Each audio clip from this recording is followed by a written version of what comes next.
बहुत साल पुरानी बात है। एक धनवान राज्य में बहुत बड़ा और पुराना बरगद का पेड़ था। उस पेड़ पर एक कौवा, कव्वी, क्रोस का जोड़ा अपने घोंसले में रहता था।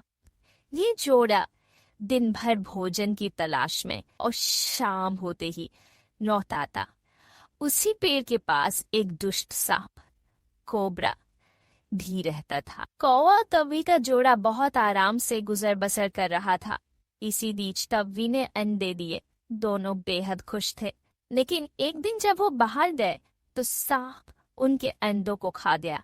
दोनों बहुत रोए। अब हर साल मौसम आने पर कव्वी अंडे देती और वो सांप, स्नेक, मौका पाकर उनके घोंसले में जाकर अंडे खा जाता।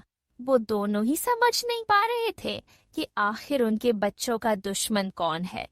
लेकिन जल्द हो वो समझ की हो ना हो, यह काम उस सांप का ही है। सांप तो अंडे खाकर चला गया, लेकिन कव्वी के दिल पर जो बीता वो सोचा भी नहीं जा सकता था। कौवे ने अपनी पत्नी को ढाढ़स बंधाया।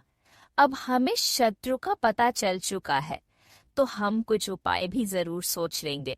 कौवे ने काफी सोचा और अपनी मित्र लोमड़ी से सलाह लेने दोनों उसके पास गए। लोमड़ी ने अपने मित्रों की दुख भरी कहानी सुनी। लोमड़ी ने काफी सोचने के बाद कहा, मित्रों, तुम्हें वह पेड़ छोड़कर जाने की जरूरत नहीं है। मेरे पास एक तरकीब है जिससे उस दुष्ट सर्प से छुटकारा पाया जा सकता है। लोमड़ी ने अपने चतुर दिमाग में आई तरकीब बताई। उन्होंने लोमड़ी को धन्यवाद दिया और अपने घर लौट आए।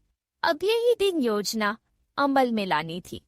दरअसल उस प्रदेश की राजकुमारी एक सरोवर में अपनी सहेलियों के साथ जल क्रीड़ा करने आती थी। उनके साथ अंगरक्षक तथा सैनिक भी आते थे। जब राजकुमारी और उनकी सहेलियां सरोवर में स्नान करने जल में उतरी तो योजना के अनुसार कौवा उड़ता हुआ वहां आया। उसने पहले तो राजकुमारी तथा सहेलियों का ध्यान अपनी ओर आकर्षित करने के लिए कांव कांव का शोर मचाया। फिर राजकुमारी तथा उसकी सहेलियों द्वारा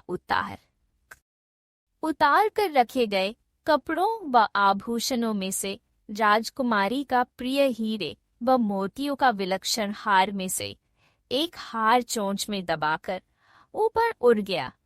सभी सहेलियां चीखी, वह राजकुमारी का हार उठाकर ले जा रहा है। सैनिकों ने ऊपर देखा तो सचमुच एक कौवा हार लेकर धीरे धीरे उड़ता जा रहा था। कौवा सैनिकों को उसी पेड़ की ओर ले आया। जब सैनिक कुछ ही दूर रह गए तो कौवे ने हार इस प्रकार गिराया कि वह सांप के खोल के भीतर जा गिरा। सैनिक दौड़कर खोल के पास पहुंचे तो वहां हार और उसके पास में ही एक काले सर्प को देखा। सैनिकों ने भालों से उस सांप के टुकड़े टुकड़े कर डाले और वो दुष्ट सांप के टुकड़े टुकड़े कर डाले और वह कभी बेहद खुश थे।